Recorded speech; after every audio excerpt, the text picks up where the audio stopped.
Game 4 of the final of the FIDE World Cup was played today. Sergei Karyakin against Peter Svidler. Now, if you remember, Karyakin won the third game, bringing the score back to 2-1 in Svidler's favour. So Karyakin still in a must-win situation. Had to win today to bring the scores level to go into a tie-break. Svidler with the black pieces went into an endgame very early on, and Karyakin played really, really well.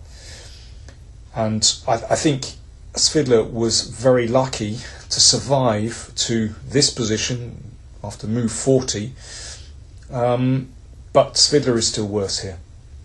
You can see Karyakin has rook and bishop against rook and knight, and those two pieces, the rook and bishop, are such a good combination in the endgame. Added to that, Svidler's king has really been sidelined on the queen side, and Karyakin's king stands beautifully in the centre of the board. And if we look at the pawn structures, white has no weaknesses. Black has an isolated pawn on d6, and f6 is also potentially weak. So all in all, an unpleasant position for black to defend, but this is a vast improvement on what Svidler had earlier. So how can Karyakin break through? This is the real issue. The moment that knight covers d5, for example, and, well, this pawn chain on the king side doesn't look too bad. Karyakin chose rook f2. Now the idea is to play f4, and once black takes, then the rook on f4 will look at these two pawns on f6 and h4. So not a bad plan. Svidler stops that with knight g6. Now, if g3 to play f4, this isn't so good. Black brings the rook in and starts to activate. Not easy at all for white. So Karyakin continued to shuffle his pieces. King d5. So if the king comes back to c7, then rook c2 is fatal. So Svidler had to play rook d8 to defend the pawn. Then bishop f5, attacking the knight, but also the king wants to come into e6. Svidler prevents that with knight f4 check, obviously covering e6, the king has to come back. Now, this is one of those very difficult moments for the defender. Difficult in the sense that you have to choose between playing an active move and or remaining passive. It's very hard to determine which is best. You know, it's always said defend actively, but well, if that destroys your defensive position, then that's not very good. You have to analyse each position on its own merits. So here, let's have a look at the active continuation. d5. Now that can't be taken, that rook d5 is rather strong for white. But the obvious move is to play e5. Black takes, and this looks really bad for black because that king is breaking through towards the g-pawn. In fact, perhaps black has enough to hang on here. So rook g8 covers the g-pawn, and that d-pawn is a little bit annoying. I mean, I've looked at this position for some time, and it's actually very difficult to find a completely convincing breakthrough for white. But I can understand why Svidler rejected this, because it does look really, really scary for black.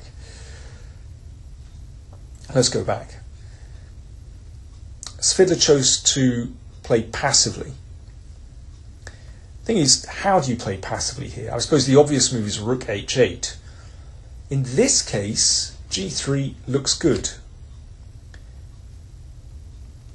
because the knight has to go back to h5, and then rook h2 sets up a really deadly pin on the h-file. Okay, so what about other moves? What about rook f8? Well, once again, g3 is a very strong move. And after knight h5, well, g3 is on pre, so you defend the pawn. And I mean, there are two ideas. One idea is just to play king d5 and to attack the pawn or to come in on e6, and the other is to play bishop g4, knock the knight back, and then rook h2 and seize control here. And black can't parry both ideas. So, for example, knight g7, the king comes in, and this endgame, well, should be lost. The white rook is going to come in either on the h-file or perhaps on the c-file, depending on how black plays here. So this is not an easy position to defend. Svidler chose rook e8. Now the motivation behind this was that after g3, if black takes, knight h5, and if rook g2 with the same idea, then black plays knight g7, and then the rook comes to e5 and you keep the white king out. But there is a problem here. After knight h5, white simply plays bishop g6, and that is fatal. Svidler realised this. He was walking around. I saw him on the video camera, walking around away from the board, and as soon as g3 was played, he realised what he'd done and put his face in his hands, shaking his head. Basically, he's lost now. He had to play knight e6 check, but Karyakin whipped off the knight very quickly and made no mistake with his technique. So he wins a pawn. And, white is simply threatening to activate the rook in one of these methods to get to the king side. Svidler tried g4. And there's just one last bit of technique that Karyakin had to, display. If he takes on f6 immediately, it's not absolutely sure he's winning this. The point is this, that the rook has to come back to defend this, but now the rook comes back, and the only way to advance this pawn is to bring the king back, but then you just check like crazy. And yeah, this takes some technique.